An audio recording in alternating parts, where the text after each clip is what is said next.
பொன்னியின் செல்வனை தரிசித்து வந்தேன்.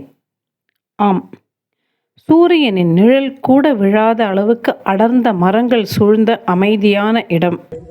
அவ்வப்போது கேட்கும் பறவைகளின் குரல். இங்கேதான் துயில் கொண்டிருக்கிறார் தெற்காசியாவை ஆண்ட மாமன்னன் ராஜராஜ சோழன். கும்பகோணத்திலிருந்து சுமார் 6 கிலோமீட்டர் தொலைவில் அமைந்துள்ள ஒரு சிறிய கிராமம் உடையாளூர். இந்த உடையாளூரில் சோழ வம்சத்து மாமன்னன் ராஜராஜ சோழனின் பள்ளிப்படை அதாவது சமாதி அமைந்திருப்பதாக நம்பப்படுகிறது. பொதுவாக மன்னர்கள் இறந்த பிறகு அவர்கள் புதைக்கப்பட்ட இடத்திற்கு மேல் கோயில் அல்லது சிவலிங்கம் பிரதிஷ்டை செய்வது வழக்கமாம். ருத்ராட்ச மாலைகளால் அமைக்கப்பட்ட பந்தல்,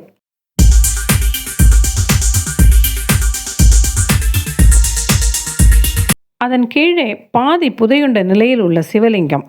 மன்னர் ராஜராஜன் மறைந்த பிறகு இந்த இடத்தில் புதைக்கப்பட்டு அதன் மேல் தஞ்சை பெரிய கோயிலை பார்த்தவாறு சிவலிங்கம் அமைக்கப்பட்டிருப்பதாக சொல்கிறார் இந்த இடத்தை பராமரித்து வரும் ஜெயராமன்.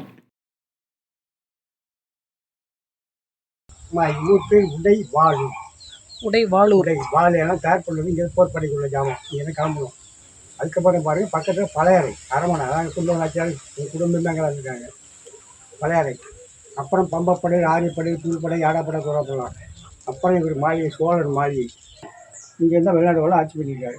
கடைசியாக அமைதியாக உட்காந்துட்டார். இந்த தகவலை உறுதி செய்யும் விதமாக உடையாளூர் பால்குளத்தியம்மன் கோவிலில் உள்ள குலோத்துங்க சோழனின் கல்வெட்டு செய்தி ஒன்று போஸ்டர் வடிவில் அருகில் உள்ள ஒரு மரத்தில் தொங்கவிடப்பட்டு இருக்கிறது.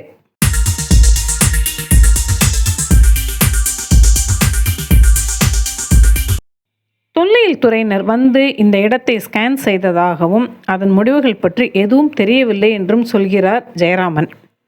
இந்த பகுதி முழுவதும் சோழர்கள் ஆண்ட பகுதிதான்.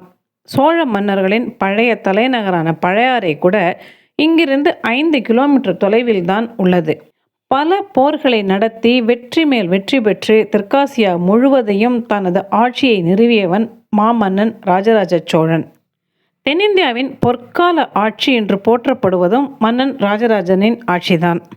1000 ஆண்டுகளுக்கு மேல் எத்தனையோ இடர்களை தாங்கி இன்றும் நின்று கொண்டிருக்கும் தஞ்சை பெரிய கோயிலை உருவாக்கிய மன்னனின் சமாதி என்று நம்பப்படும் இடம் எந்தவித பராமரிப்புமின்றி காணப்படுவதை என்னவென்று சொல்வது?